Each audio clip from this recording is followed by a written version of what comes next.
Hola, muy buenos días. Este es el primer tutorial de Tutoinfor y hoy os voy a enseñar, al igual que en otros muchos tutoriales, otras cosas. Hoy toca la placa base. ¿Qué es la placa base, verdad? Os preguntaréis muchos. Pues la placa base es el elemento más importante de nuestro ordenador, porque en él van a estar conectados todos los periféricos, todos los dispositivos de entrada, los de entrada y salida, nuestras memorias RAM, nuestro disco duro, va a estar todo absolutamente conectado a ella, ¿vale? Eso es nuestra placa base, de un modo más coloquial explicado. ¿Cómo podemos saber qué tipo de placa base tenemos? Porque hay muchas marcas, muchos modelos, ¿vale? La forma más fácil, el fabricante siempre suele dejarlo impreso en medio de la placa base, lo que veis que se está iluminando ahora, y lo pone aquí, pone ASRock N68C-S UCC.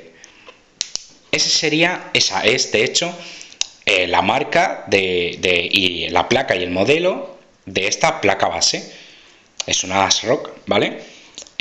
Si queréis saber aparte, porque sois muy curiosos, si queréis saber dónde ha sido hecha, porque os apetece y os aburrís, o simplemente porque es lo que he dicho, sois curiosos, si queréis saberlo, si os venís aquí, lo suele estar escrito, no tan fácil como aquí, pero sí que se suele encontrar, ¿ves? Y pone The Cleanet in Taipei, es decir, sabemos que las placas bases en España no van a estar hechas, siempre suelen estar hechas en China, suelen ser placas, ¿vale? Que no vamos a encontrar ningún ingeniero español que vaya a diseñar una placa base como las que vayamos a usar, en pocas palabras, porque la ingeniería española es muy escasa en cuanto a lucidez.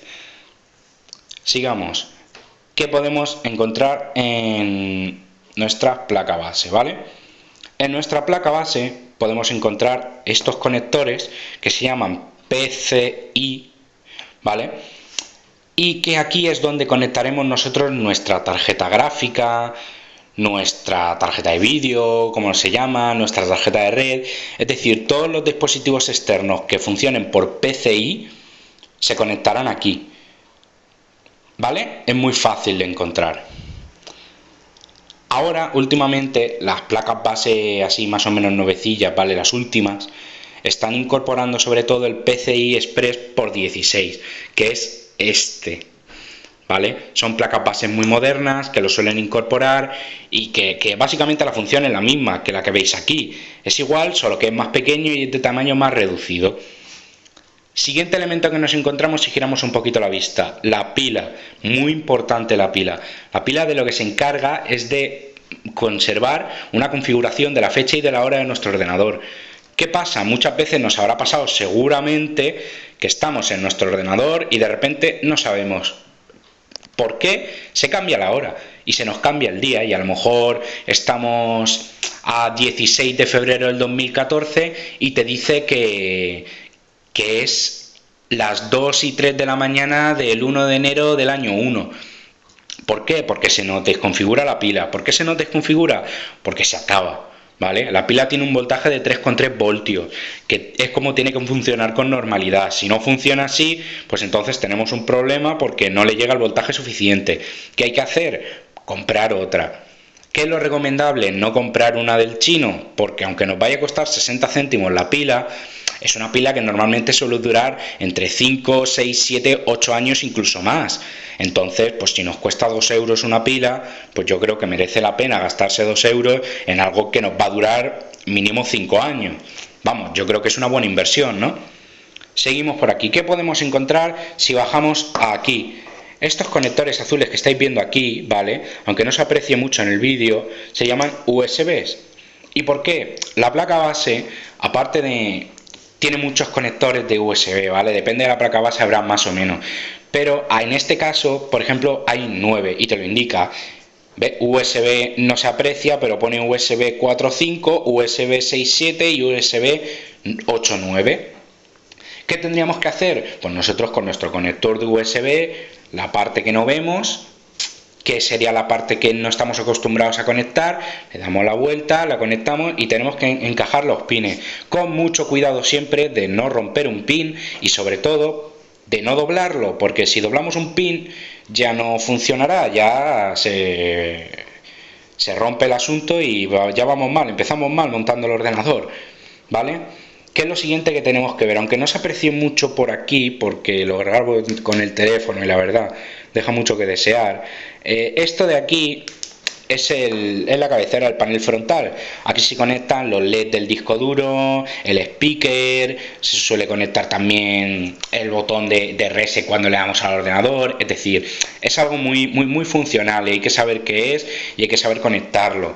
Hay muchos que vienen y que suele aparecer y te viene todo junto y es muy fácil de conectar. Sin embargo, hay otros que vienen sueltos. ¿Qué pasa con el problema de que vengan sueltos? Que es una mierda, hablando claro, porque tienes un lío muy grande conectándolo todo y no sabes cómo hacerlo, ¿vale? O sea que mucho cuidado con los conectores del panel frontal.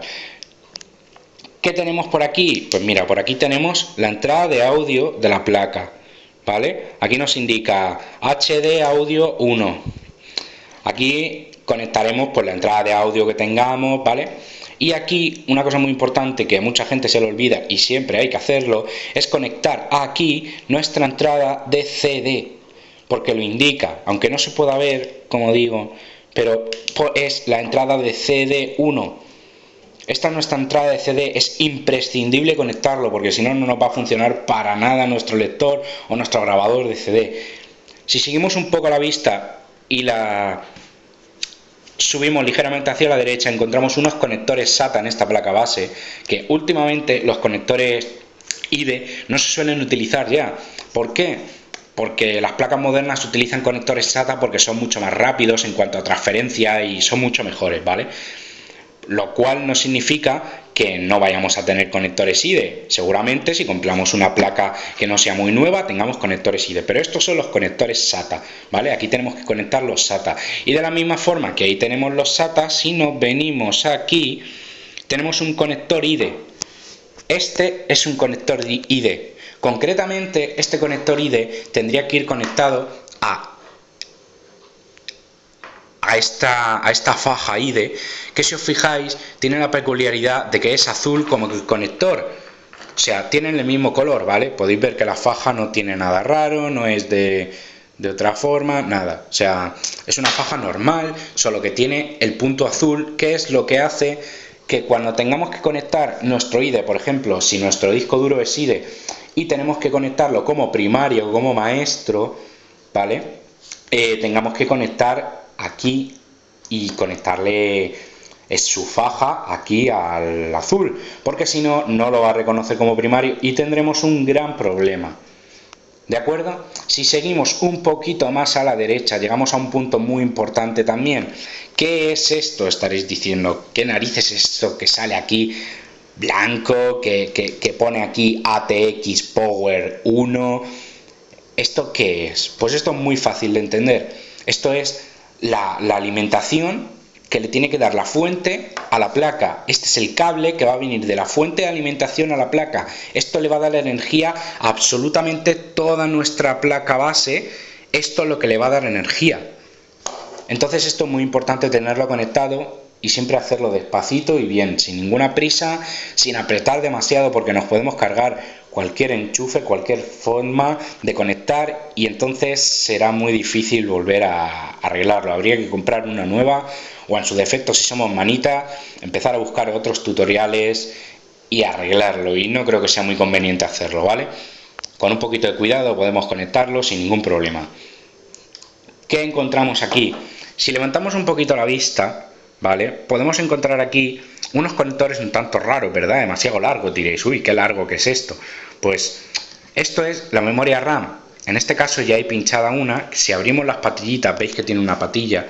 Si se la abrimos, ¿veis? Sale la memoria RAM. Una memoria RAM es concretamente esto. Esto es una memoria RAM.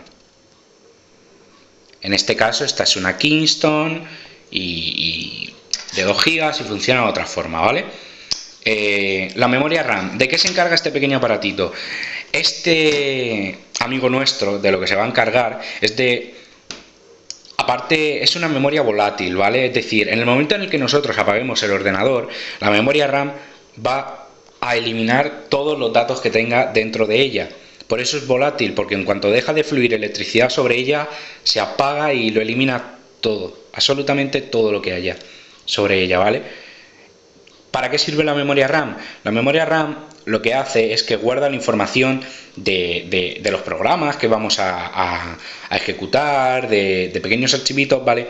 Los guarda y lo que hace es, pues, utilizarlos para que se carguen, ¿vale? Y la memoria RAM, ¿cómo se utiliza? Es decir, ¿qué hace la memoria RAM para saber cuándo está llena o qué programas tiene que ir primero o no, ¿verdad? Os preguntaréis. Si no, os lo cuento yo enseguida porque es demasiado fácil. La memoria RAM lo que hace es que divide cada programa, lo divide en un pequeño porcentaje. Por ejemplo, estáis abriendo Photoshop y Photoshop utiliza una extensión así de grande. Pues guarda eso para Photoshop. De repente termina con Photoshop, lo sigue dejando abierto y abrimos Google Chrome y ocupa esto. Termina Google Chrome y pasamos aquí y estamos con el JWader porque nos estamos bajando una peli. Y cuando queremos volver a abrir otro eso de Photoshop distinto, aunque sea otra versión, veis que ya no cabe. Mis dedos se salen porque se llena la memoria RAM. ¿Qué pasa cuando se llena la memoria RAM? Porque no tiene más memoria. ¿Qué es lo recomendable? Si tenemos dinero y queremos comprar otra memoria para evitar eso, pues compramos otra memoria que sea igual, de las mismas características y ampliamos esa memoria y ya sería mejor. ¿Qué pasa cuando la memoria RAM está llena y no tiene forma de hacer que siga ejecutando esos programas? Pues que tira del disco duro, de una parte que se guarda en el disco duro que se llama la memoria virtual, que es lo que le asigna en el caso de que la memoria RAM esté llena para que pueda seguir ejecutando programas, ¿vale? ¿Qué es lo recomendable? Lo recomendable es que no seamos borregos y no llenemos siempre la memoria RAM, porque si la llenamos nuestro equipo va a ir mucho más lento porque tiene muchos más procesos que ejecutar y le va a costar muchísimo más hacerlo. Lo recomendable es siempre optimizar la memoria RAM y no tener nuestro ordenador abierto con 200.000 cosas cuando no las usamos, ¿vale? Proceso que no utilizamos, proceso que cerramos, finalizamos y se acabó y no hay más que hablar sobre ese proceso. Ya lo seguiremos más adelante y ya lo intentaremos hacer en otro momento, ¿vale? ¿Cómo colocar una memoria RAM? Vale, este paso es muy importante y quiero que, la verdad me gustaría que quedara bien claro. Si os fijáis en la memoria RAM, voy a ponerla aquí para que la podáis ver mejor. ¿Veis cómo se distingue por una pequeña mueca? ¿Vale? Y tiene una pequeña mueca en medio. Y si nos venimos aquí, en medio, si veis, se distingue mejor en la parte amarilla, hay una pequeña mueca que es la que marca, ¿no?, la mitad. Si nosotros vemos la mueca y vemos eso, si la conectamos con un poquito de maña y sin mucha prisa y sin apretar demasiado, solo tenemos que fijarnos. Voy a hacer un poquito de silencio para que se oiga cómo hace el clic la memoria RAM al entrar.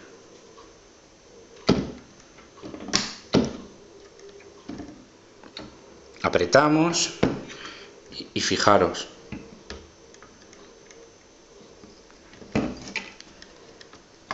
¿Vale?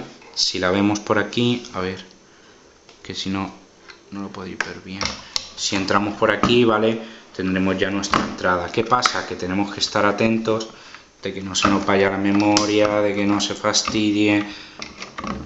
Para eso hay que estar atentos, ¿vale? La colocamos bien, la ponemos en su sitio y vamos a hacerlo bien. Ese clic, cuando se oye, significa que la memoria está bien insertada. No hay que seguir apretando. ¿Por qué? Porque si seguimos apretando la memoria RAM, lo que va a pasar es que podemos romper la placa base. Si rompemos la placa base, la acabamos de fastidiar bastante porque nos tocaría comprarnos una nueva. Entonces, en el momento en el que se oye el clic de la pestaña de la memoria RAM, no apretéis más. Dejarlo ahí, es suficiente. No tenéis por qué hacerlo más, ¿vale? Volvemos a una parte muy grande que se lleva viendo, que le gusta acaparar, ¿vale? Lo que tenemos aquí arriba, a ver si consigo que con una linterna se vea mejor, esto es el cooler del microprocesador, es decir, es el ventilador del microprocesador. ¿De qué se encarga? Pues como cualquier otra función que tiene un ventilador, de lo que se encarga es de que no se recaliente ese microprocesador. Saca el aire caliente que hace y que tiene dentro y le deja solo el aire frío para que no se recaliente y que no tengamos mucho más follón a la hora de tener que hacer las cosas, ¿vale?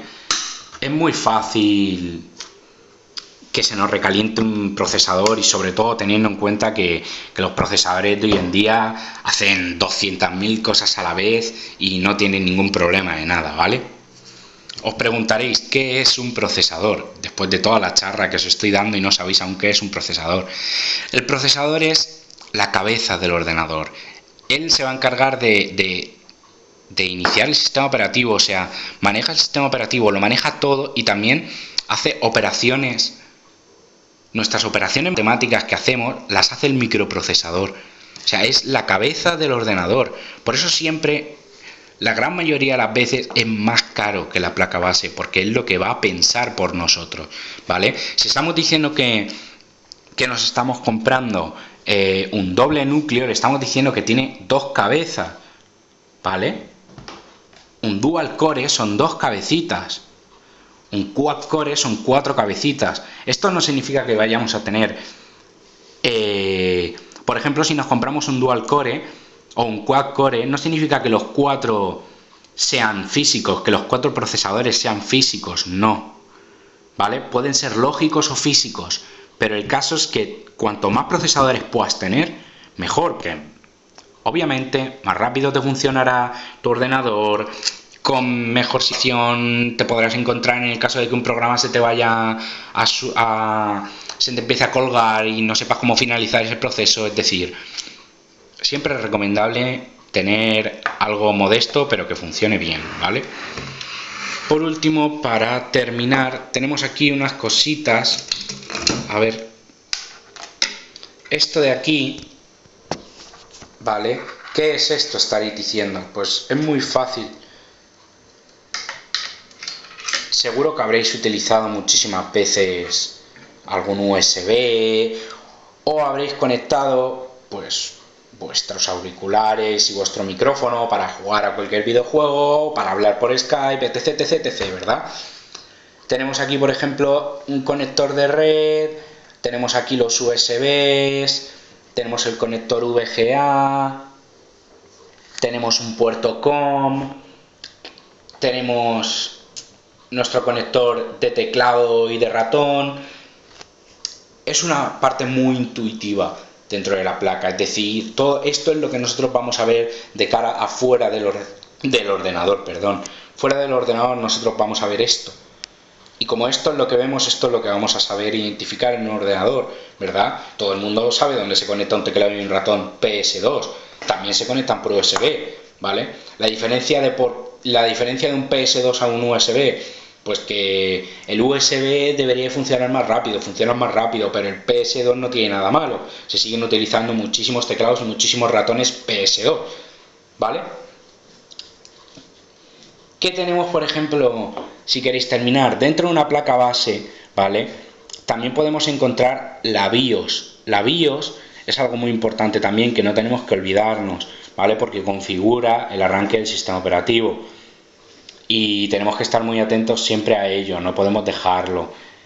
Muchas veces cuando intentamos arrancar y nos da algún error, puede ser porque hayamos intentado tocar algo en la BIOS y en el arranque y lo hayamos hecho mal. La BIOS es esa pantallita a la que tenemos que entrar cada vez que queremos arrancar, por ejemplo, desde un CD. Queremos instalar Windows XP, tenemos que arrancar desde la BIOS para conseguir que ese ordenador arranque desde ese CD y no que arranque desde el disco duro, ¿vale? Pues hoy os he enseñado ya todo lo que es la placa base, lo habéis visto todo. Falta por aquí que estoy viendo que me lo he comido. Esto es un conector Molex, que es un conector adicional de la fuente de alimentación. Por ejemplo, la fuente de alimentación, o si lo recordáis, tenía ese conector blanco de allá. Y también tiene este, que se suelen utilizar, son 4 pines, como lo veis, 4 agujeritos. Se suele utilizar para darle un poco más de potencia a la placa base, porque hay placas bases que necesitan un poquito más para que funcione. Entonces la fuente de alimentación lo incluye y ya funciona correctamente, ¿vale? Puede ser que haya muchas veces que no os deje arrancar por eso, porque no le estáis dando la energía suficiente a la placa para que funcione, ¿vale? Entonces espero que lo hayáis tenido todo muy claro, que no tengáis ningún problema. Cualquier duda que os vaya a surgir en cuanto a esto, este es el primer tutorial. En cualquier comentario podéis ponerme las sugerencias que queréis hacer del vídeo, pues oye, esto lo has dicho mal, o si queréis ampliar la información podéis ampliarla, todo es bienvenido, vaya.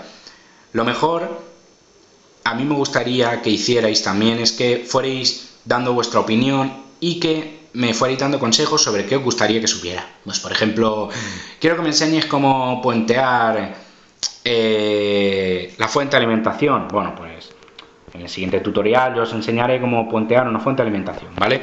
O por qué hay memoria RAM que funciona a Dual Channel y otras que no. Es decir, problemas que os salgan o enciendo mi PC y no me funciona, pues dudas así que tengáis, cogéis, me lo escribís y lo resolvemos abajo, en la cajita de los comentarios, lo resolvemos en un momentito y si creo oportuno tener que grabar un vídeo, lo grabamos en un momento y lo tenemos hecho, ¿vale? Pues bueno, este ha sido el vídeo de hoy, espero que os haya gustado, que hayáis aprendido mucho, la verdad yo me lo he pasado muy bien explicándolo, espero que lleguéis a entender de una forma más fácil lo que es la informática y lo que es cada parte de un ordenador. Espero que tengáis muy buen día y desde aquí yo me despido ya, así que Tutoinfor os desea un buen día.